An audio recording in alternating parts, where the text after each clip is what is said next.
Desain penelitian adalah dasar untuk mendefinisikan kebutuhan dan skenario pelaksanaan kegiatan penelitian Anda. Desain penelitian berisi rencana Anda tentang bagaimana mengumpulkan dan menganalisis informasi. Bisa Anda sebut sebagai blueprint penelitian.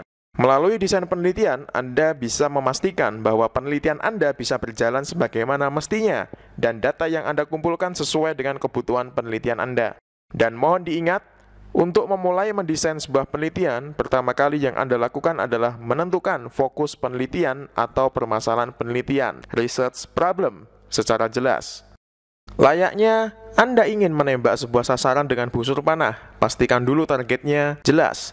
Lalu tentukan bagaimana posisi dan jumlah busur yang diperlukan untuk menembak sasaran sesuai dengan arah angin pada saat itu. Ada dua kelompok besar desain penelitian di dalam penelitian kuantitatif. Kelompok tersebut dibedakan berdasarkan ada tidaknya perlakuan atau treatment yang diberikan kepada variabel yang diteliti. Perlakuan maksudnya adalah ada variabel yang dimanipulasi atau diatur keadaannya oleh peneliti. Kemudian peneliti mencari tahu apakah perlakuan yang diberikan pada suatu variabel tersebut berdampak pada variabel lain. Variabel yang dimanipulasi disebut variabel bebas atau independent variable. Dan variabel yang terkena dampak dari manipulasi variabel tersebut adalah variabel terikat atau dependent variable. Desain penelitian kuantitatif yang mengandung unsur perlakuan disebut dengan penelitian eksperimen, sedangkan yang tidak ada unsur perlakuan disebut penelitian non-eksperimen. Pada penelitian eksperimen, peneliti sekurang-kurangnya harus mengelompokkan responden ke dalam dua kelompok, yaitu kelompok yang diberi perlakuan disebut kelompok intervensi atau kelompok eksperimen, dan kelompok yang tidak diberi perlakuan disebut kelompok kontrol. Penelitian eksperimen dibagi menjadi dua, yaitu true experimental design dan quasi experimental design. True experimental design adalah penelitian eksperimen yang selayaknya terjadi di sebuah laboratorium sebenarnya. Peneliti menentukan variabel apa saja yang diteliti, dan peneliti memastikan semua variabel terikatnya benar-benar bisa diamati olehnya tanpa terkecuali dan tidak ada gangguan terhadapnya.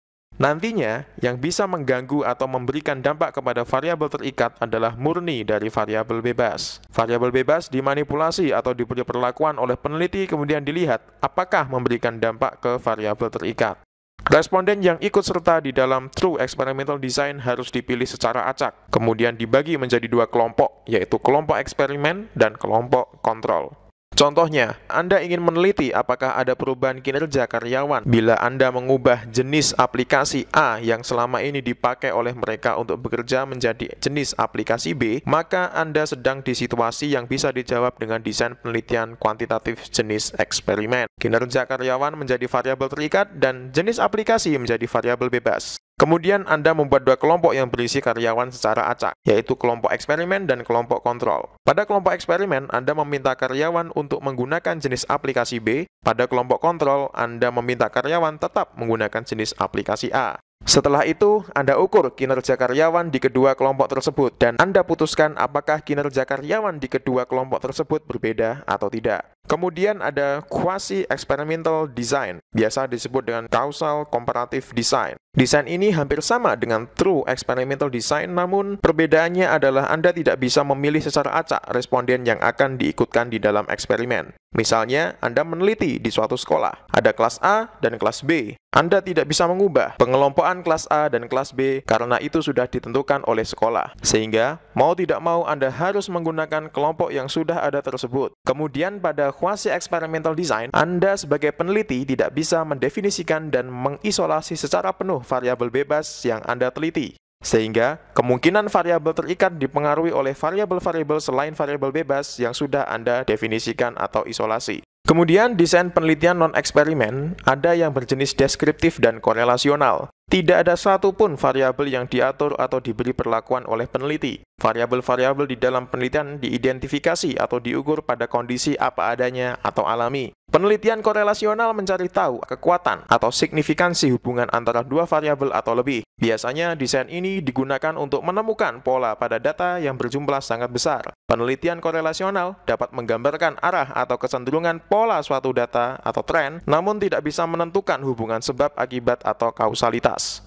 Penelitian ini bisa membuktikan ada hubungan antar variabel, tetapi tidak bisa menjelaskan mengapa variabel-variabel tersebut bisa berhubungan. Bila Anda memiliki sekumpulan dataset tentang skor IQ siswa, Anda dapat mencari tahu hubungan antara skor IQ dengan data nilai ujian, data tingkat kemahiran berbahasa asing, atau variabel lain yang Anda juga punya datanya. Bila di dalam penelitian Anda bisa membuktikan bahwa ada hubungan yang kuat antara skor IQ dengan kemahiran berbahasa asing, ini tidak bisa membuktikan bahwa skor IQ menyebabkan adanya kemahiran berbahasa asing. Hal ini artinya kemunculan pola data skor IQ kebetulan diikuti dengan kemunculan pola data kemahiran berbahasa asing.